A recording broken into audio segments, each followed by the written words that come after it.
Romanos 13, de 1 a 7. Diz assim a palavra de Deus: todo homem esteja sujeito às autoridades superiores, porque não há autoridade que não proceda de Deus, e as autoridades que existem foram por ele instituídas, de modo que aquele que se opõe à autoridade resiste à ordenação de Deus, e os que resistem trarão sobre si mesmos condenação, porque os magistrados não são para temor quando se faz o bem, e sim quando se faz o mal. Queres tu não temer a autoridade? Faz o bem e terás o louvor dela, visto que a autoridade é ministro de Deus para teu bem. Entretanto, se fizeres o mal, teme, porque não é sem motivo que ela traz a espada, pois é ministro de Deus, vingador, para castigar o que pratica o mal. É necessário que lhe estejais sujeitos, não somente por causa do temor da punição, mas também por dever de consciência. Por esse motivo, também pagais tributos, porque são ministros de Deus, atendendo constantemente a este serviço. Pagai a todos o que lhes é devido, a quem tributo, tributo, a quem imposto, imposto, a quem respeito, respeito, a quem honra, honra. Vamos orar? Senhor Deus e Pai, nós te agradecemos, Senhor, por estarmos aqui reunidos em teu nome. Nós te agradecemos, ó Pai, pela tua palavra, e pedimos, Senhor, que o Senhor nos ilumine para que possamos compreender a tua palavra. Ó Senhor, fala aos nossos corações nesta manhã, nos instrui segundo a tua vontade, em nome de Jesus Cristo, seu Filho amado, nós lhe pedimos e agradecemos. Amém. Conforme nós estamos estudando, nós estamos no nosso breve catecismo. Hoje nós vamos ao quinto mandamento, a partir da nossa pergunta 63 do catecismo, e ele fala justamente sobre honrar pai e mãe. E nós vamos destrinchar, se Deus quiser, o quinto, o sexto e o sétimo mandamento nessa manhã. Por isso eu comecei com o texto aqui de Romanos. O texto de Romanos é um texto um pouco mais adiantado. Romanos é uma carta que foi escrita mais, vamos dizer assim, na segunda metade do primeiro século ali, depois que algumas já haviam sido registradas, e Paulo vai confirmar, destrinchando um pouco melhor aquilo que Cristo já falara quando confrontado pelos fariseus. Os fariseus confrontam Jesus: a gente deve pagar imposto, e aí Jesus pega um moeda e diz: dai a César o que é de César e a Deus o que é de Deus. Paulo vai tratar aqui em Romanos, e parece até que quando nós olhamos para o mundo e a política como tem estado hoje, a gente olha assim: não, mas Paulo falava isso porque ele não vivia no tempo que a gente vive. A gente tem essa ilusão, né? Só que no tempo que Paulo está escrevendo Romanos, o império perseguiu os cristãos. E aí Paulo escreve a carta dizendo: obedecer às vossas autoridades. Na verdade, o contexto dele era muito pior do que o nosso. Mas aí nós vamos ver, há um princípio na palavra de Deus, na lei moral, que não foi abolida, os 10 mandamentos, os quais nos falam sobre autoridade, mas muitas vezes nós limitamos o nosso entendimento. Hoje eu consegui melhorar um pouco a imagem para os irmãos verem mais ou menos assim, por causa do contraste. Nas outras vezes eu colocava essa imagem ali e ela ficava muito apagada, porque ela quase toda a mesma cor. Essa imagem aqui se chama o Muro da Reforma. Lá em Genebra ele é esculpido, tem imagem ali dos 4 grandes reformadores. Se eu não me engano é Calvino, Lutero, Teodoro de Beza e Zwingli. E lá é um monumento muito grande, a reforma protestante. E eu gosto de deixar assim uma imagem para chamar a nossa atenção aquilo que nós estamos falando, porque quando nós falamos do nosso catecismo, nós estamos falando de algo que foi baseado em história, foi formulado em muita perseverança, temor do Senhor, o qual traz para nós hoje os princípios do que a palavra de Deus nos ensina. E seguindo, conforme nós entramos nos mandamentos, nos 10 mandamentos, a gente foi até o 4º mandamento, qual nós vimos semana passada. Hoje a pergunta 63 a gente leva ao 5º mandamento. E aí ele começa como já de praxe, eu falei, ele geralmente tem 3, talvez 4 perguntas. Qual é o mandamento? O que proíbe o mandamento? O que exige o mandamento? E às vezes a razão anexa ao mandamento. Então a pergunta 63 ele diz: qual é o 5º mandamento? Todo mundo conhece isso aqui mais ou menos em cor, mesmo que de forma, a gente pode dizer um pouco limitada nisso. Honrarás o teu pai e a tua mãe, para que teres uma dilatada vida sobre a terra que o Senhor teu Deus te dá. O texto que chama a atenção, a Êxodo 20, versículo 12, onde está registrado aí pela primeira vez os 10 mandamentos. Aqui é preciso dar um adendo aqui para os irmãos de forma importante. Quando nós tratamos dos 10 mandamentos, conforme a palavra nos fala aqui, são as tábuas dos 10 mandamentos, teologicamente a gente trata como primeira e segunda tábua para poder ter uma divisão um pouco mais lógica. E quando nós observamos o quinto mandamento aqui, ele é o início da segunda tábua. Como assim segunda tábua? Nós tratamos assim que a primeira, ele diz relação ao nosso relacionamento com Deus, ao que nós fazemos para com Deus. Então, não terás outros deuses diante de mim, não farás para ti imagem de escultura, não guarda o dia de sábado para não santificar. Então, são mandamentos que dizem relação a nós e Deus diretamente. A partir do quinto mandamento, ele fala do nosso relacionamento com o próximo. Então, são 4 mandamentos que relacionam ao nosso envolvimento, ao nosso relacionamento com Deus, e 6 mandamentos nos direcionam ao nosso relacionamento com o próximo. E aí nós podemos perceber a primeira coisa quando nós fazemos essa divisão didática, é que o nosso relacionamento com Deus, ele muitas vezes envolve mais como nós nos relacionamos com o outro do que o momento de adoração em si, quando nos relacionamos com Deus.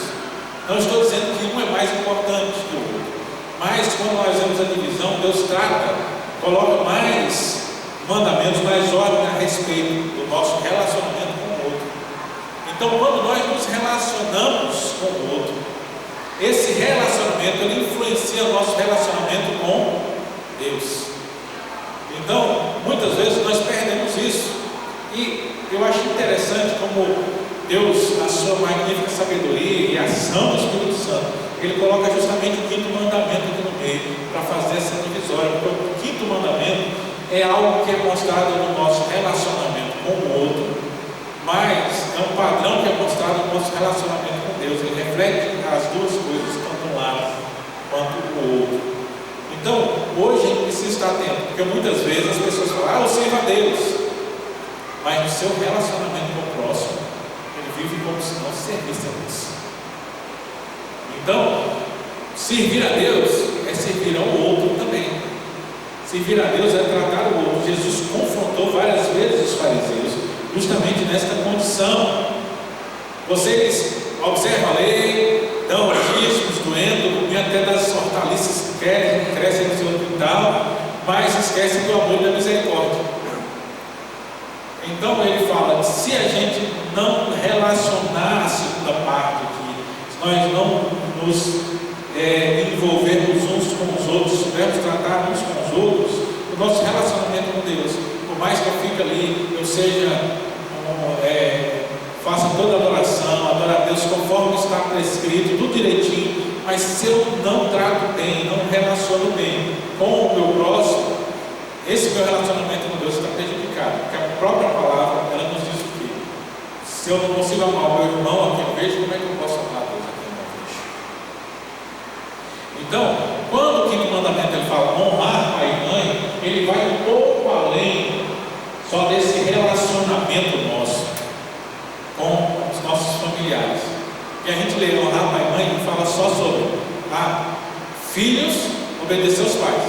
Esse negócio ficou tão forte, ele ficou tão pesado que já no tempo de Paulo já tem que dar uma acrescentada, porque quando nós chegamos lá em Efésios, Paulo vai dizer o que? Deixa eu só adiantar aqui um pouco, só para termos um texto. Lá em Efésios diz o que? Filhos, obedecei vossos pais no Senhor, porque isso é justo. Honra teu pai e tua mãe, que é o primeiro mandamento com promessa, para que se vá bem e sejas de longa vida sobre a terra. E aí em Efésios Paulo vai seguir: e pais, não provoquei vossos filhos a ira, que é algo que já estava no mandamento, só que não estava sendo cumprido. Havia só uma cobrança, muitas vezes, o filho tem que obedecer ao pai.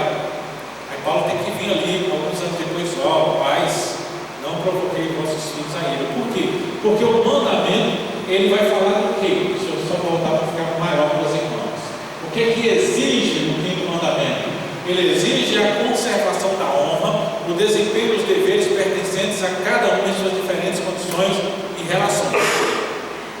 O que ele está dizendo? O quinto mandamento diz respeito à autoridade e relacionamento. Honra, deveres, e aqui ele vai colocar aqui, as relações como superiores, inferiores ou iguais.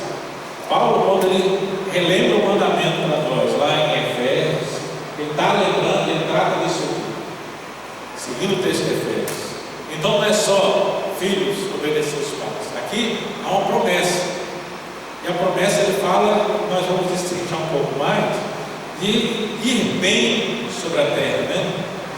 Honra para que vá bem, para que seja de longa vida sobre a terra, mas também ele exige um relacionamento, conforme Paulo acrescenta em Efésios: filhos, pais, não provoquei vossos filhos a ira.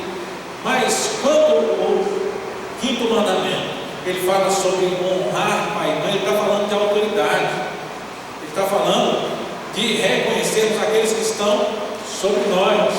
Então ele exige essa conservação estreita, e é por isso que Paulo também nos escreve em Romanos, conforme nós lemos na entrada: o homem seja sujeito às autoridades superiores como instituídas por Deus. Então, quando o quinto mandamento ele fala de honrar pai e mãe, ele está falando de uma autoridade que foi constituída por Deus. Na família, os pais foram constituídos por Deus para guiar a família. E é algo que nós temos que tomar cuidado, porque na exigência do quinto mandamento, muitas famílias têm perdido, de acordo com o que tem funcionado da modernidade, da sociedade, tem se perdido a obediência ao quinto mandamento. Porque hoje nós temos famílias onde os pais eles não exercem a sua função de honra e autoridade. Hoje nós temos famílias onde os filhos não obedecem aos pais do Senhor. E o grande problema aqui não é só filho desobediente, porque quando a gente vai, chega assim, o pessoal mais conservador, né? Ele fala: as crianças de hoje não obedecem mais. E aquele negócio: por que as crianças de hoje não obedecem mais?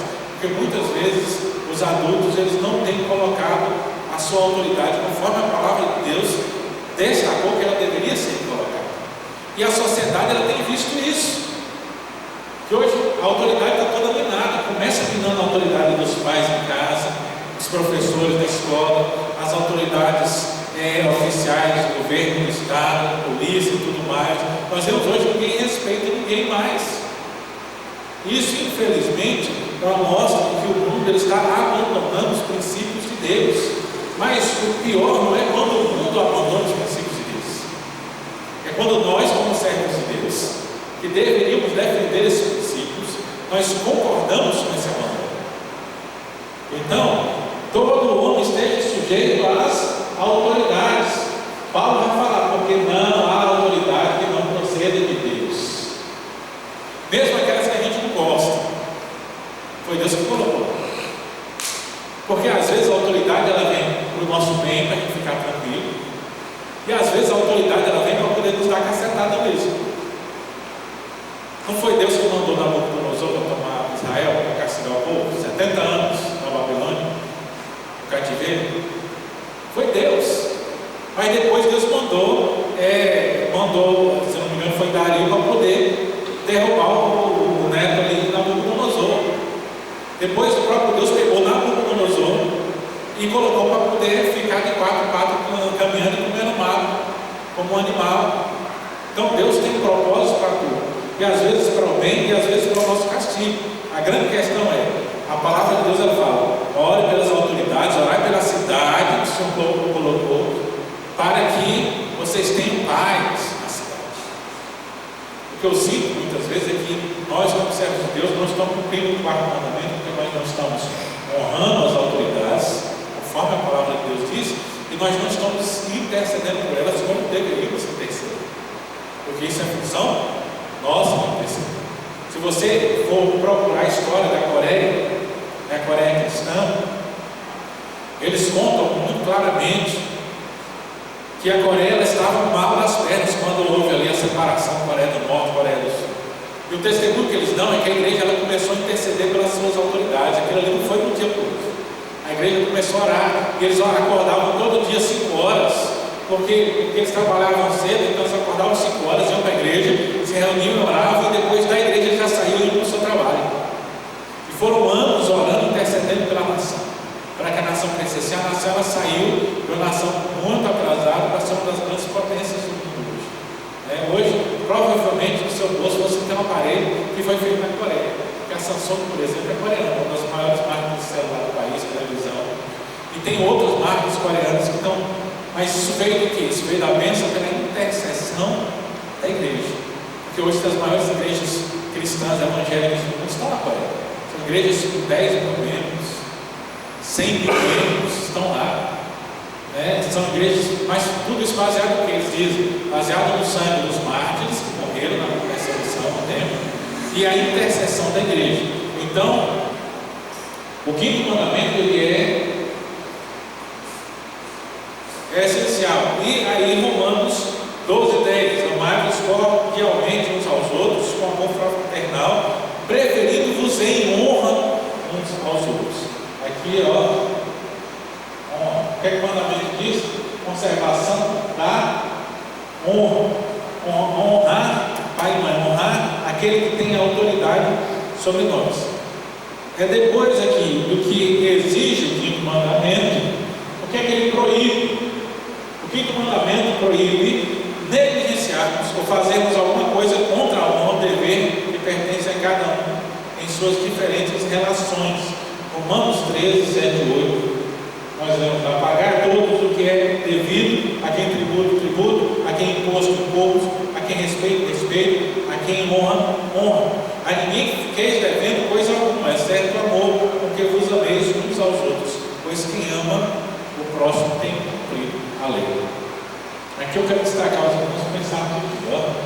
Olha como Paulo destaca: a quem tributo, tributo. O que é tributo? Eu tenho que fazer uma diferenciação aqui nas palavras. Porque eu tenho certeza que a maioria, quando lê, a gente lê tributo e a gente entende o que é tributo, é aquilo que paga ao governo. Só que aí vem e pergunta: o que é imposto? É o que paga o governo. Então tem duas coisas diferentes aí. Imposto, é aquela cobrança que é colocada para o funcionamento da máquina pública. Isso é imposto. É algo que está ali. Está num acordo legal, vamos dizer assim, está numa lei a qual estamos sujeitos, e aquilo é a forma de colocar. Não, a gente não quer dizer, não vamos entrar em questões políticas, porque o nosso país está na questão política muito acirrada, não vamos entrar aqui no que a gente acha justo e no que a gente não acha justo, essa é uma outra discussão. Aqui ele fala de imposto, aquilo que é devido, então, mas em tributo, se imposto é aquilo que nós pagamos pelo funcionamento, o que é tributo?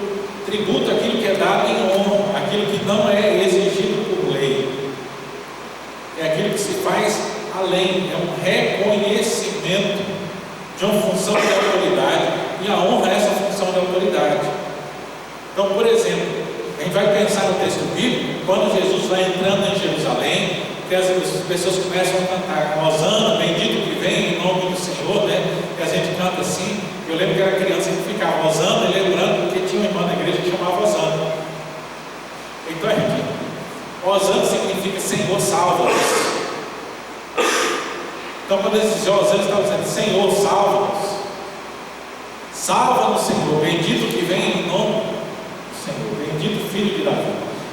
Aí eles estavam ali clamando, e aí eles pegavam e colocavam as suas capas no chão para que ele passasse por cima dela. O que é isso? Isso é tributo. Tinha uma lei que exigisse que eles fizessem aquilo ali? Não tinha. Aquilo é tributo. Você deve oferecer honra, oferecer algum tipo de reconhecimento. Então, quando a palavra fala que obedeceu ao quinto mandamento, referenciando aí com Romanos 13, é dar que é devido. Ele está dizendo que reconhecer a autoridade é pagar aquilo que é devido, aquilo que está acordado de forma legal, posto, e também honrar, mostrar reconhecimento, dar tributo. Nos tempos antigos era comum tributo. Era como alguém quando chegava na presença do rei, ele sempre trazia um presente. Ninguém chegava na presença do rei sem nada. Ah, vamos lá no governador. Então quando chegava lá para conversar com o governador, trazia um presente para o governador. Isso era tributo. Era dizer, ó, reconheço que tu és. Então essa ideia de tributo era muito forte, só que perdeu para nós. Hoje a gente gosta das pessoas, e a gente vai diante delas assim, e a gente não leva nada. E aí você vê que os antigos eles tinham sabedoria. Eu lembro, lá no tempo da minha mãe, minha avó, o que eles faziam? Quando você ia para casa de alguém, elas já diziam assim, ó, eu chego na casa de alguém de mão vazia. Isso é um pouco essa questão de reconhecimento, honra, tributo, né? Mais além do tributo, do imposto, aqui fala o quê? Respeito. E aí vem duas palavras que parecem iguais, é respeito e logo embaixo, honra. Não parece que é a mesma coisa? Respeitar e honrar parece que é a mesma coisa? Só que não é. Citar as duas palavras é costume do texto bíblico, citar as duas palavras porque tem dois significados diferentes. A maioria das vezes não é uma simples repetição. Quando é repetição, ele vai fazer isso em forma de frase, mas quando ele vem listando palavras, geralmente aparecem para nós separadas por vírgula ou ponto e vírgula, ele está fazendo uma lista, e nessa lista ela tem seus pormenores. Quando a gente fala de respeito, respeito é algo que não é mão única. Então a pessoa não precisa ter autoridade, ser no sentido superior para eu respeitar. A respeito dos inferiores para os superiores, conforme o nosso catecismo fala sobre o mandamento, né? A manutenção da honra e do respeito, inferiores, superiores e iguais. Então você respeita quem é igual, quem está no mesmo nível de autoridade que você. Você respeita quem está no nível superior de autoridade ao seu. E você respeita quem está no nível inferior de autoridade ao seu. Então, pais respeitam os filhos, e os filhos respeitam os pais, apesar dos pais estarem em autoridades superiores aos filhos. Então, o respeito ele é relacionamento. Então, o quinto mandamento eles nos fala sobre respeito.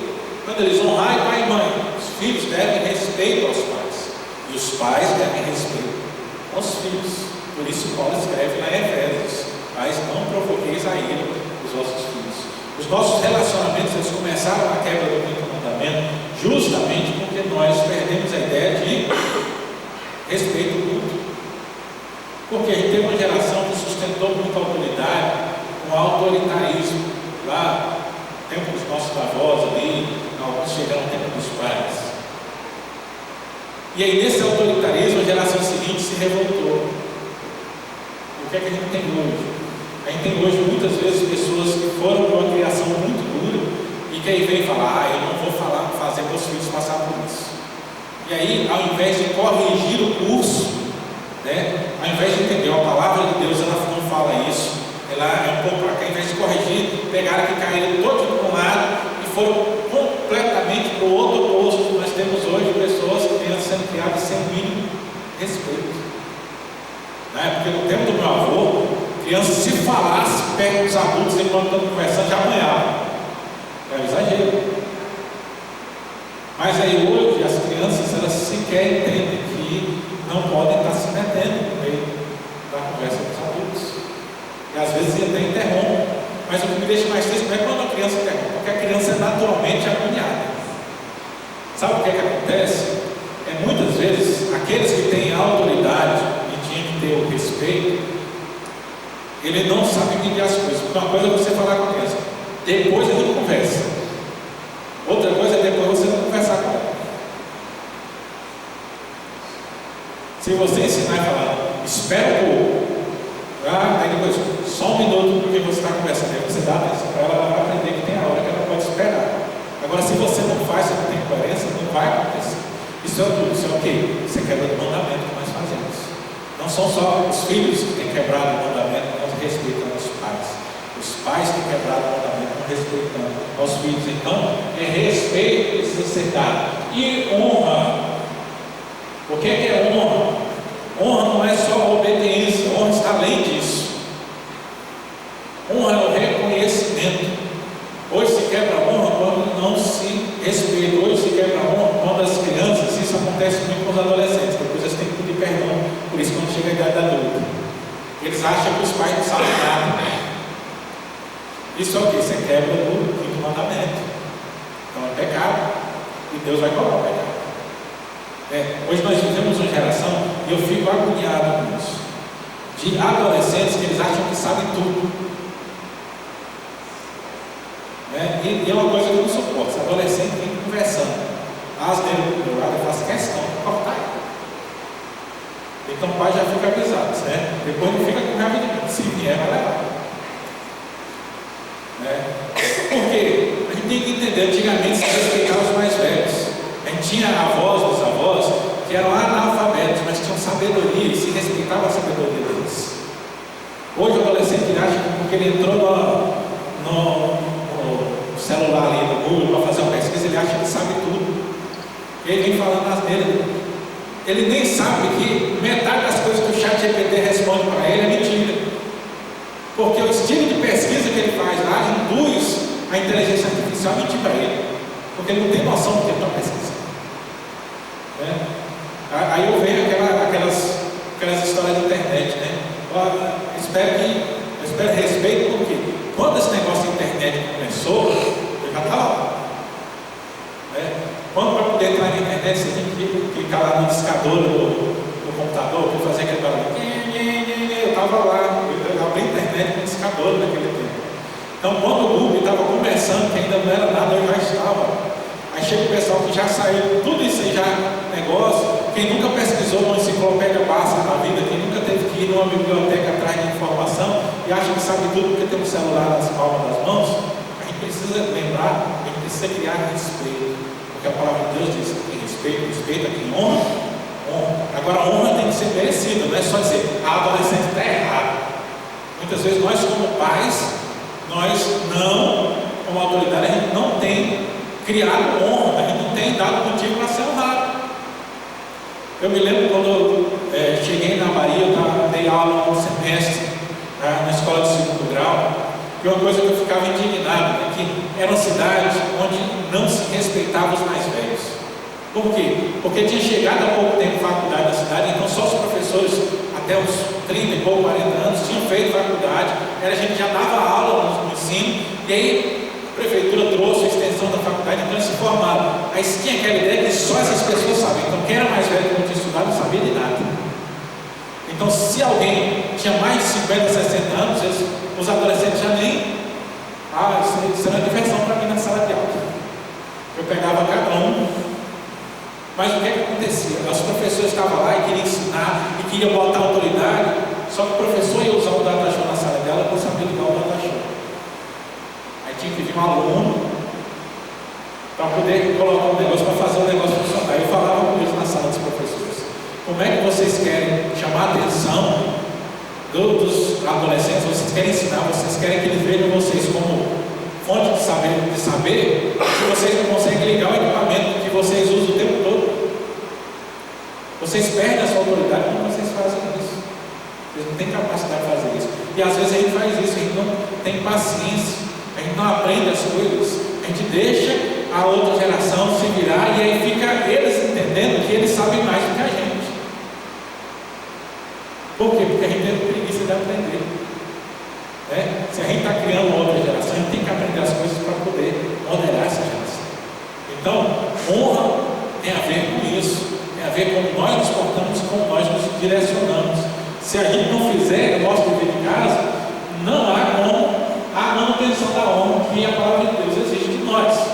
Pergunta 66: qual a razão anexa ao quinto mandamento? A razão anexa ao quinto mandamento é uma promessa de longa vida e prosperidade, quanto sirvam para a glória de Deus e o bem do homem, a todos aqueles que guardam esse mandamento. Lá, Efésios 6, 2 e 3. Honra teu pai e tua mãe, que é o primeiro mandamento da promessa, para que te vá bem e seja de longa vida sobre a terra. Se a gente olhar lá, Paulo destaca isso bem em Efésios, como o primeiro mandamento com promessa, porque os outros mandamentos dizem: não faça, não faça, só quando chega a honrar a mãe, diz: honra para que você tenha longa vida. Agora, os nossos queridos teólogos aqui, autores da nossa confissão do catecismo, eles eles fazem um dedicado muito especial. O quanto sirva para a glória de Deus o bem comum. Por quê? A gente fala, para que tenha longa vida. Tem alguém falar, mas o fulano só contou com a mãe, não sei o quê, ele está vivo até hoje. Aí tem um fulano lá que honrava a mãe, respeitava o pai e morreu cedo. Gente, tem que entender. Isso, o mandamento está nos dando um geral. Exceções sempre vão acontecer. Por isso, os nossos teólogos eles foram felizes em colocar aqui: quanto sirva para a glória de Deus e o bem do homem. Às vezes tem gente que viver demais não serve nem para a glória de Deus, nem para o bem do homem. Às vezes tem gente que Deus tira, se a gente for olhar no Antigo Testamento, quem conhece a história de Enoque? Enoque morreu com 300 e poucos anos. Aí você fala, viveu muito. Naquele tempo, ele mostrava a gente viver 900. Então é tipo assim, é como hoje alguém morreu com 30 anos, em relação ao que se viveu naquele tempo.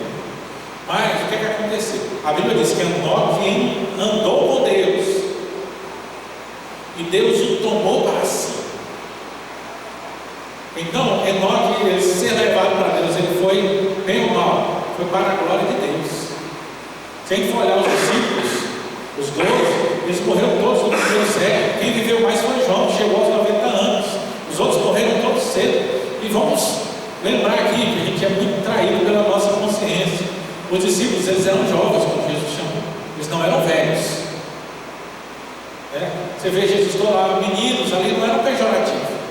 Você vê que dos discípulos só Pedro era casado. Você só vê falando Pedro, é só que Pedro era casado. E os outros? Quando Jesus chamou, não. Eles todos eram muito jovens. Então, provavelmente com 30 anos abaixo.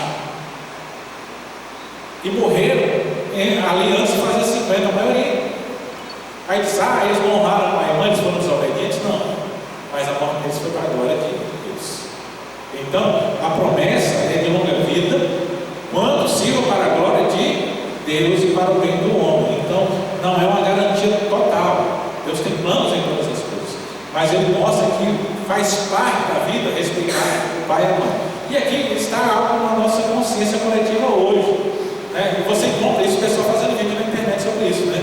Quando a mãe fala, coloca o casaco, quem nunca viu alguém comentando isso também? Coloca o casaco que vai fazer frio. A pessoa diz, não vai fazer frio. Aí faz frio. Não faz isso, não vai dar errado. Aí dá errado. Por que isso acontece? Está na Bíblia. Honrar e entender que o conselho dos mais velhos, eles são para o nosso bem.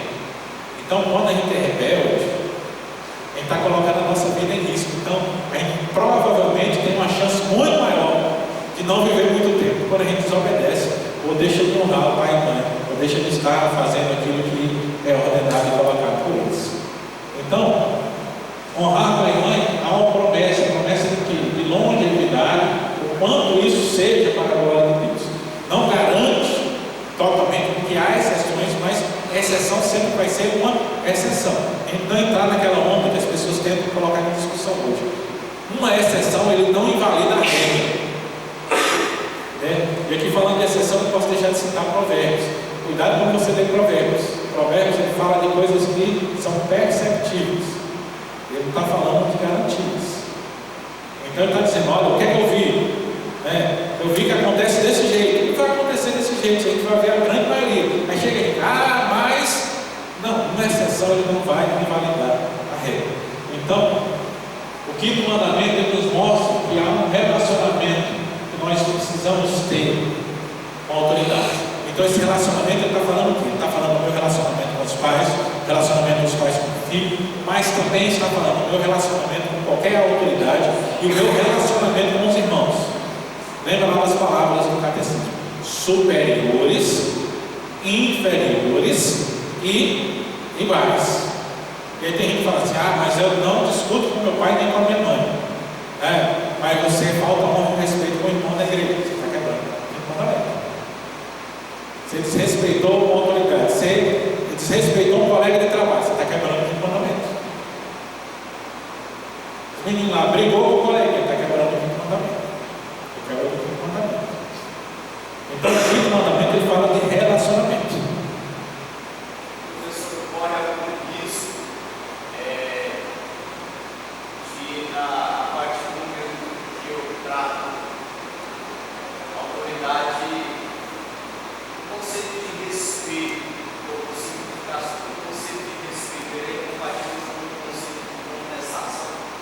Não. Respeito não quer dizer que eu vou concordar com tudo. Tem que respeitar. É como eu lido com isso. Em toda legislação tem a forma correta, juridicamente, é sempre a forma correta de se contestar qualquer coisa.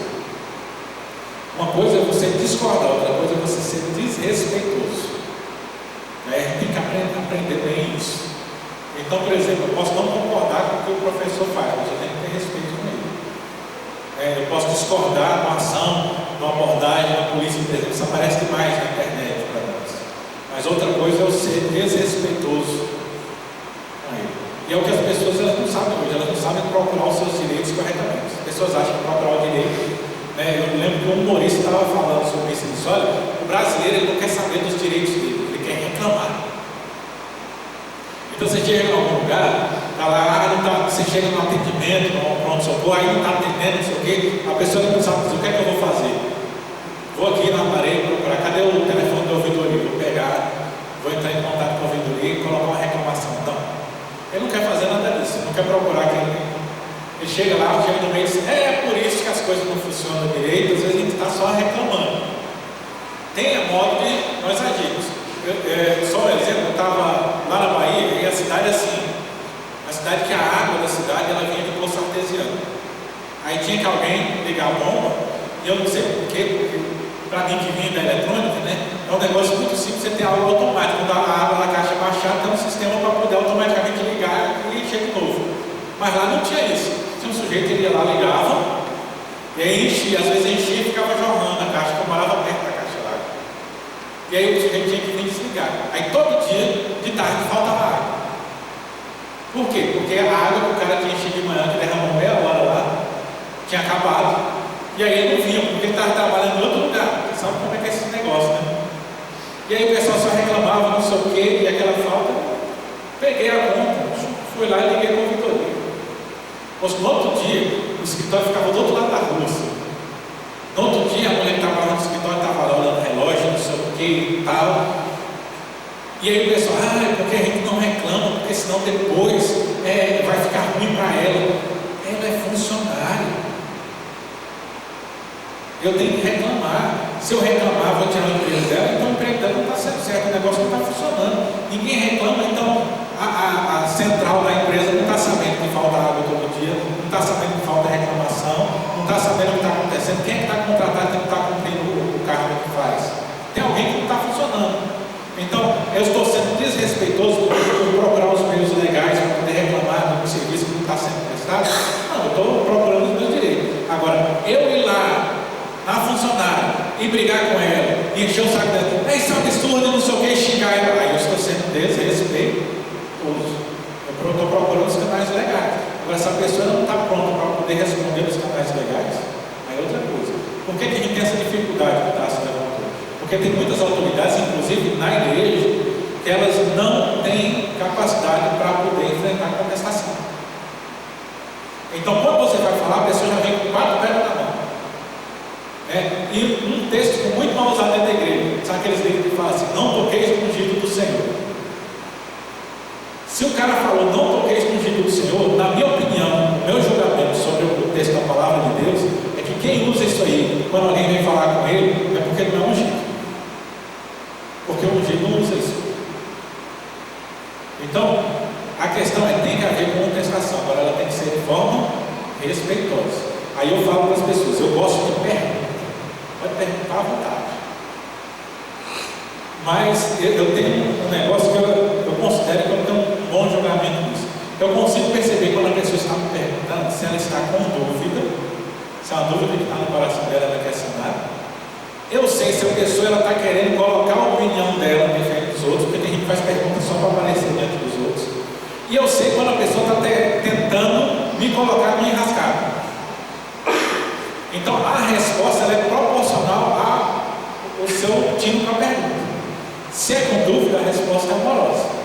Se a pessoa está querendo só expor que ela sabe alguma coisa, a resposta vai ser curta e desconsiderada. Então, vou só deixar passar e seguir. Agora, se a pessoa está querendo me testar de alguma coisa, aí a resposta é proporcional, né? Pergunta, tolerância, 0. Então, eu vou responder sempre proporcional à intenção de quem está perguntando. capacidade e até hoje não tem falhado nesse julgamento não. Mas é nós entendemos isso aí. Então, a autoridade contestar faz parte da autoridade. A autoridade tem que estar pronta para ser contestada. E a sabedoria popular, ela fala disso. Se você ler o Pequeno Príncipe, é livro de criança. Toda vez que você vai falar de literatura, é leitura obrigatória. Pequeno Príncipe. Se você nunca leu, eu recomendo, mesmo adulto, leia o Pequeno Príncipe. É rapidinho você lê, porque tem muitas coisas lá que estão ali, tem um ponto de sabedoria ali muito interessante, de forma simples, para até criança entender. Uma delas é quando aparece um rei lá, né? E aí ele fala assim: eu tenho que dar ordem que a pessoa possa responder. Se eu der uma ordem que não pode ser cumprida, o errado sou eu. Então, o entendimento está mesmo na sabedoria popular, né? Então, agora que a gente chegou nesse, que é um pouco mais longo, vamos aí o sexto e sétimo, os mandamentos mais curtos. Sexto mandamento: não matarás. Olha como é que está no versículo aqui, esse 23. Aí começou, bem curtinho, né? O que quer dizer não matarás? O que ele exige de nós? Ele exige todos os esforços lícitos para conservar a nossa vida e a vida dos nossos semelhantes. Então, a gente entender, aqui vai ter o exemplo de Paulo aqui, lá no naufrágio, quando ele naufragou, indo para Roma, ele dizia: hoje é o 14º dia em que esperando estáis sem comer, nada provando. Eu vos rogo que comais alguma coisa, porque isso depende da vossa segurança, pois nenhum de vós perderá nem mesmo fio de cabelo. O que é que Paulo está fazendo aqui? Ele está cumprindo o sexto mandamento. Agora a gente precisa entender aqui, quando ele fala de todos os esforços lícitos para conservar a nossa vida. Então, todos os esforços lícitos para conservar a vida. Então, não é esforço ilícito, né? E tem, tudo está dentro do lado licitude, né? Então, são esforços, não é só não matarás, não é só eu não apertar o gatilho e meter uma bala em alguém.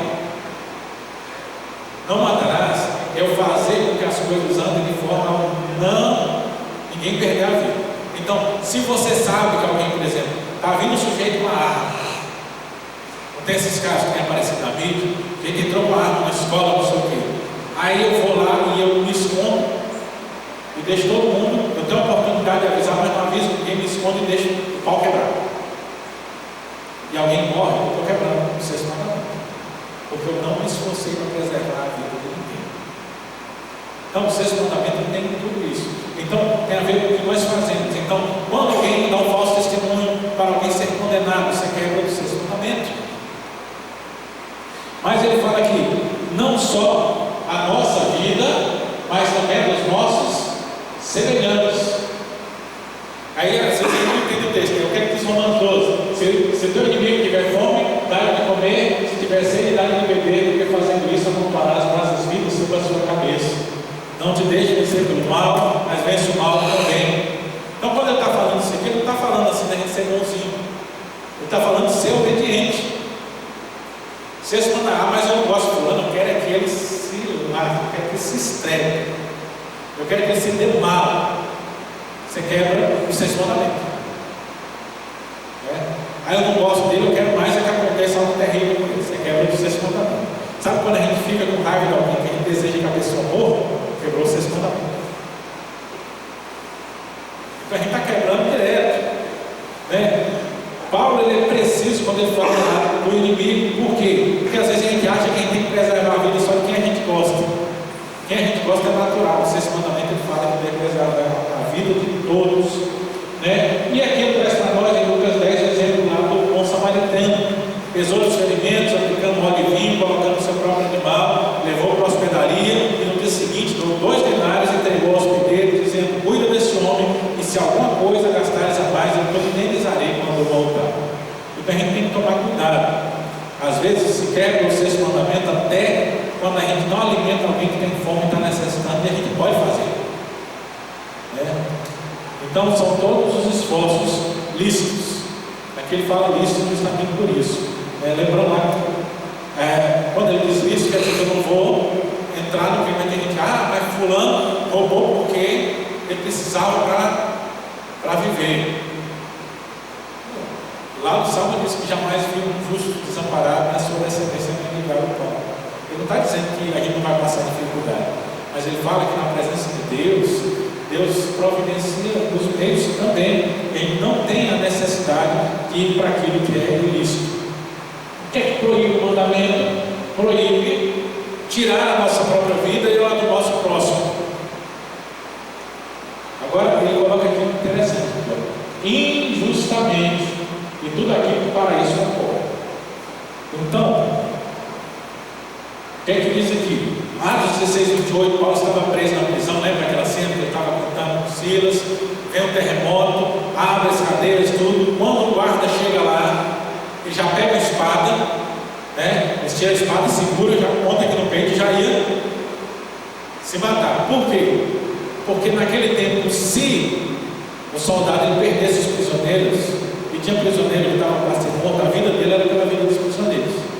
Então ele era justiçado. Então, para que os outros não viessem matar ele mesmo que ele se matar, para não passar vergonha. Pelo menos ele se matando com a sua própria espada, podia ser deixar a dúvida que foi alguém que saiu, pegou a espada e enfiou nele, e aí não deixava vergonha para a família. Era uma escolha que se faz. Só que o que é que Paulo fala lá? Paulo brada em alta voz, Atos 16, 28, não te faças nenhum mal, porque estamos todos aqui. Ele podia dizer, não, esse cara está batendo na gente nesse instante, deixa ele se dar mal. Mas não fez isso. Por ele tirar a nossa própria vida ou a do nosso próximo. Pastor? Oi. Na lei, né, eu estou pensando aqui na questão de legítima defesa, que a justiça dá essa brecha, né? Por exemplo, acontece uma coisa, o cara invade minha casa, vai brigando, coisa aí, ou é eu ou é ele. Tá quebrando. Aí que a gente entra justamente aqui, ó. Injustamente. Só vou citar aqui o texto e a gente já vai responder a pergunta. Gênesis 9,6: se alguém derramar o sangue do homem, pelo homem se derramará o seu, porque dele fez o homem segundo a sua imagem. E Provérbios 24, 11 e 12: livros que estão sendo levados para a morte, salvos que cambaleiam indo para serem mortos. Se disserem, não soubemos, não perceberá aquele que pega os corações, não saberá aquele que atende a sua alma, e não pagará ele ao homem segundo as suas obras. E 1 João 3,15, deixar aqui. Aquele contexto de massa assim. Quando ele fala injustamente, a Bíblia vai ser condizente com isso. Ele diz quando não há possibilidade.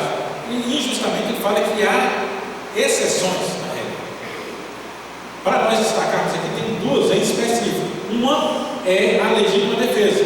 E aí no direito você vai saber que há legítima defesa, mas tem a tese da argumentação também de excesso de legítima defesa. Já ouviu falar sobre isso, né? Então, legítima defesa é quando você usa de meios para poder parar aquele que atenta contra você. E a lei, se não me engano, os nossos irmãos juristas aí me ajudam, que existe a lei, existe o princípio da legítima defesa de terceiros também. Então, é para cessar a agressão. Então, por exemplo, como lá nos Estados Unidos, vou voltar a citar, entra um doido atirando em todo mundo, alguém mata ele, é legítima defesa. Então, a própria lei, ela já entende a legítima defesa, que é uma proteção a uma quantidade de vidas maior. Então, é quando é preciso. Então, a legítima defesa em si, ela não é a quebra do sexto mandamento. Tanto isso, que na lei de Israel, ela especificava que quando você matava alguém, você era morto. Israel não tinha prisão. Israel era pagamento. Se você roubava, você devolvia 2 vezes. E às vezes 3. Porque, por exemplo, se era uma ovelha, era 2. Mas se era um boi que leva mais tempo para crescer, ele dava 3 vezes. Então você tinha que devolver, era retributivo. Mas assim, quando você matava alguém, você era morto. Mas, se foi uma briga, está lá na legislação, na Levítico, se foi uma briga e por causa da briga acabou o outro sendo morto, eles tinham o que eles chamavam de cidade de refúgio. É o seguinte, na briga morreu, então essa pessoa não ia ser morta. Ele tinha um tempo que ele fugia da cidade de refúgio, ele ficava lá. E enquanto ele estava lá dentro, a família do morto ele não podia matá-lo. Por quê? É o princípio da legítima defesa, o princípio desse entendimento.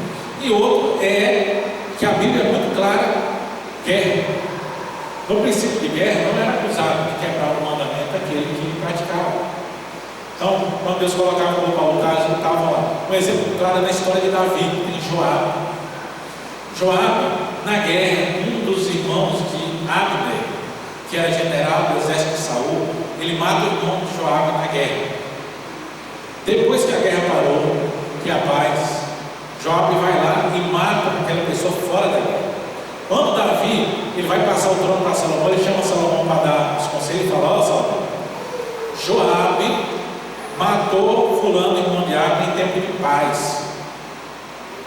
Eu suportei isso porque ele me salvou muitas vezes, mas você não ande com isso. Você dá cabo de Joabe para poder o sangue disso não cair sobre o seu reinado.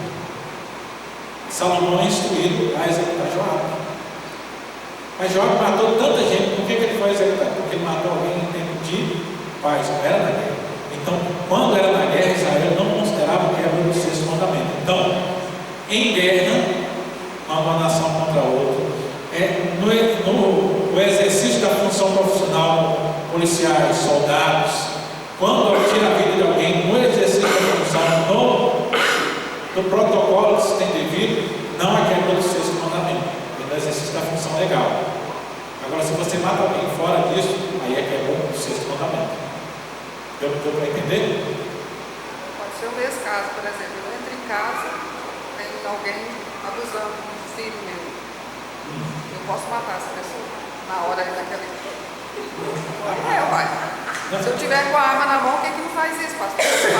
Não seria quebra do sexto mandamento. Agora sim, é uma coisa, você vai parar a agressão.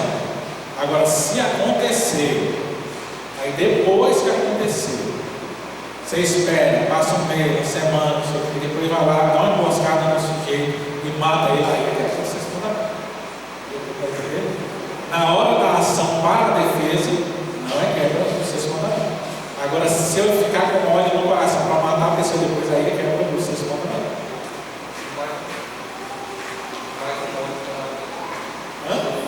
Se armar, mostrar tudo, com sexto, e mais outras coisas. Então, a gente tem que entender isso. Os mandamentos eles dizem respeito à intenção do coração. E aqui, só para poder finalizar, que a gente ia para o 7, mas nosso horário já está indo, vamos entrar no 7, porque eu quero gastar um tempo mais no 7. No 7 não adulterará. Isso aí vai ter que dar uma destrinchada melhor. Lembra que o que vale aqui é a intenção do coração. Quando nós vemos o sexto mandamento, há uma questão que eu preciso destacar para os irmãos, guardar na mente. A nossa tradução ela não é boa. Isso aí. Porque seria mais preciso traduzir: não matarás por não assassinarás. Porque o sentido da palavra hebraica que há lá em Êxodo não é de morte simplesmente, mas de assassinato, atentar contra a vida do outro. Então, não é a questão da vida, é assassinar, quer dizer, preparar e tirar a vida do outro propositalmente. Então, lembra aí quando o mandamento fala não matarás, está dizendo não assassinarás. E aí, em Cristo, o pessoal, mas Jesus, em Jesus, mas não estamos mais no tempo da lei, né? Nós estamos no tempo da graça.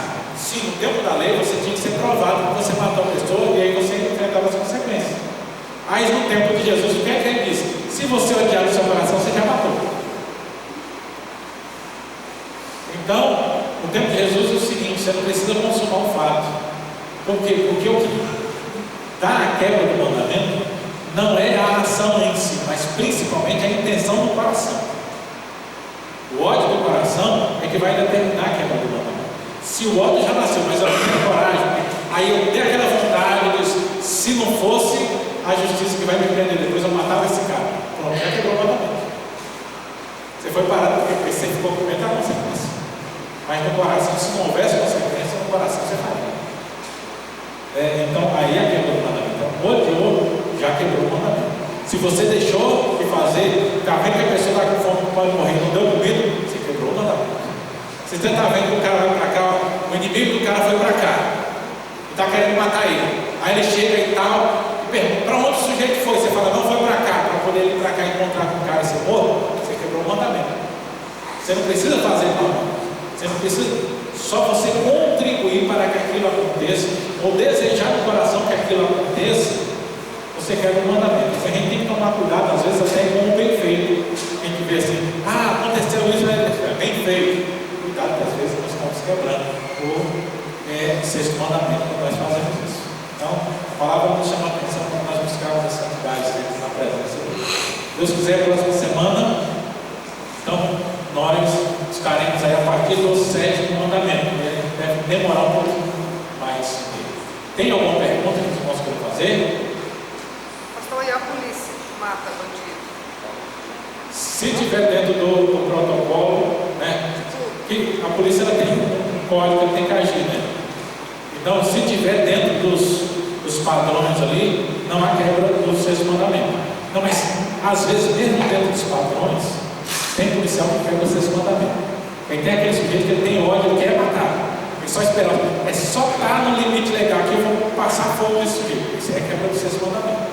Mas aquele que está fazendo, e pelo procedimento legal ele age, não há quebra do sexto mandamento. Eu discordo muito porque às vezes as pessoas que não entendem o Evangelho, eles querem julgar as pessoas pelos princípios do Evangelho. Eles não são cristãos, não são evangélicos. Mas tem um pessoal aí que fica tentando manipular pelo princípio do Evangelho. Fala, não pode isso, não pode aquilo. E ele não sabe interpretar. Então, se matou, não. Eu sou muito contrário às pessoas que acham que se um policial no exercício de dever ele encontra com uma gangue de bandidos, os bandidos estão atirando nele, ele não pode atirar de volta. O bandido está atirando nele para matar, ele não pode atirar de volta para alvejar. Não, o princípio bíblico ele não proíbe isso. Ali está no exercício do dever. Ele não pode pegar o cara pelas costas. Aí está fora do protocolo. Mas no exercício da sua função legal não há quebra do mandamento. Esse princípio ele não só seres humanos ou animais, etc. Não, o princípio aqui é dos seres humanos. A gente leu lá, porque o homem foi criado à imagem de Deus. Então, quem derramar o sangue do homem, Deus vai cobrar dele o sangue do homem. Então, a gente fica com Deus, a humanidade. Animais vai envolver crueldade, vai estar colocado em outras questões de outros mandamentos.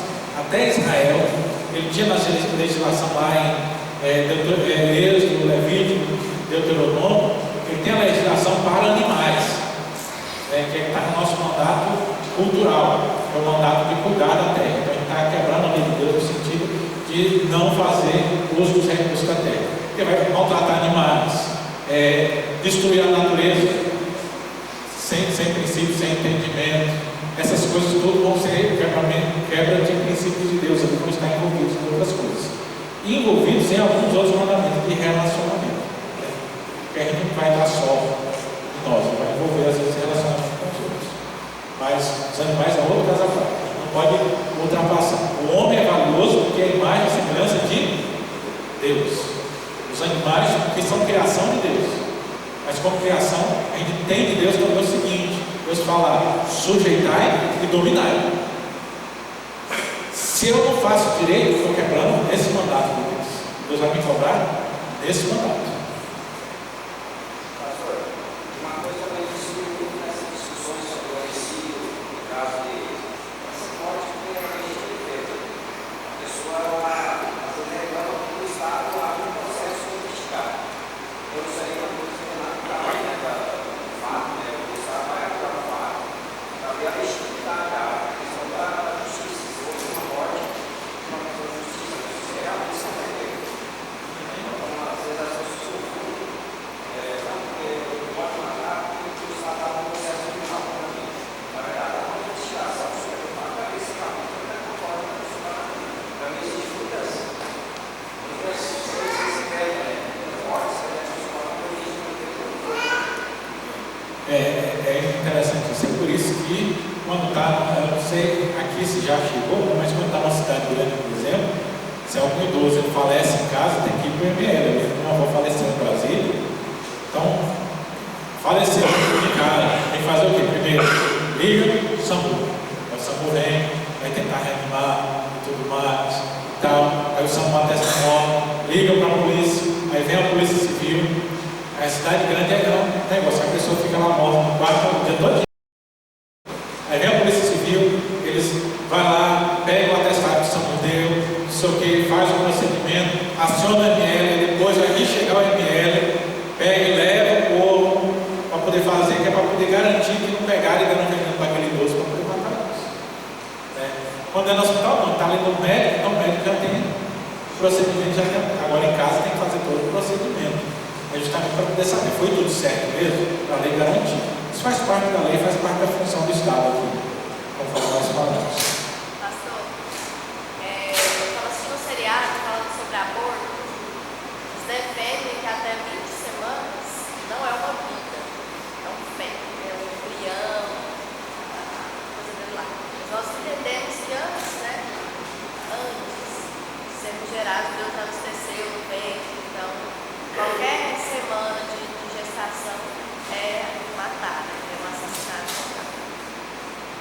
Biblicamente, a gente sabe, a partir da geração já é um assassinato. Tanto é, por exemplo, que na nossa igreja há um princípio sobre métodos anticonceptivos. A igreja católica mais famosa diz que proibiu todos. Nossa igreja não proíbe métodos anticonceptivos. Mas há a legislação que ele fala sobre o seguinte: o cristão não pode usar métodos anticonceptivos que sejam abortivos. Então tem que ser algo que impeça a fecundação. Não pode ser algo que seja depois. Então tem que ser depois. Por quê? Porque a mesma ciência que eles falam que não é uma pessoa, é a mesma ciência que quando eles encontram uma bactéria lá, unicelular lá em Marte, eles dizem que é vida. Mas aí tem um embrião sendo formado, eles dizem que não é vida. Isso tudo é uma questão, é uma falácia que se faz em cima dessas coisas. Tanto é que você vê quando se faz inseminação artificial, fica lá os embriões gravados, e aí guardados, congelados. Aí fica uma discussão, o que é que se faz? Se destrói ou não destrói? Há toda uma discussão de ética, sobre se destrói ou se não destrói. Se eu não posso destruir um embrião que está na fase primeira, por que eu posso cortar um embrião que já está numa fase um pouco mais avançada do que isso?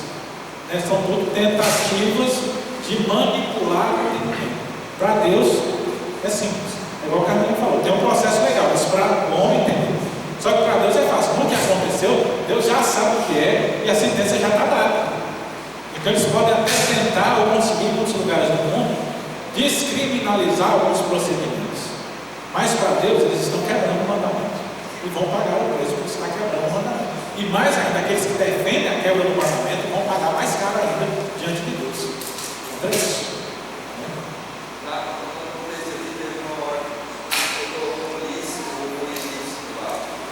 E aí vem essa dúvida na minha cabeça, porque, como o senhor comentou, em alguns lugares é lícito, em outros lugares é lícito. O que significa a palavra lícito? Não, o lícito vai dar para nós o seguinte: aquelas formas que ele estava citando. Por exemplo, em guerra, no exercício do dever. Por exemplo, você chega num país igual os Estados Unidos, tem pena de morte. Quem que vai administrar essa pena de morte? O oficial do Estado. Após um julgamento. Se a gente não tivesse esse entendimento da licitude, por exemplo, um juiz que condenasse um prisioneiro, um criminoso à morte, ele estaria quebrando o sexto mandamento. Mas quando a gente entende isso, a gente entende que não há quebra do sexto mandamento, se isso é colocado de uma forma legal sobre o processo legal. Entendeu? É a ação do Estado na punição. Então, isso é o lícito. É que hoje é injeção letal, mas houve tempos que a pena de morte era cadeira elétrica, guilhotina. Então, quando o Estado pune o criminoso, o agente que cumpre aquilo ali, ele não está quebrando o sexto mandamento. Isso é o lícito que o nosso catecismo fala. Lembra que ele foi cunhado na Inglaterra em 1600. Na Inglaterra em 1600, governada pelos reis, havia pena de morte. Quando o rei decretava, os soldados executavam a morte. Os soldados em guerra matavam seus opositores. Então, por isso eles incluíram a questão, a forma lícita. Então, é como procurar não tirar a vida de forma lícita, então, tanto para um lado quanto para o outro. Porque, por exemplo, se eu for lá e invadir a cadeia para tirar um prisioneiro de pena de morte para ele morrer, Depois diz, não, porque a Bíblia diz não matarás. Por isso que eu falo.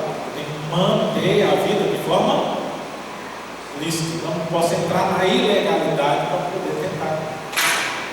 Então, é esse o princípio. Hoje isso ficou bem mais difícil porque tem muitas leis que estão sendo manipuladas e a gente fica sem saber o que fazer ou não fazer. Porque, por exemplo, em países muçulmanos é lícito matar cristãos.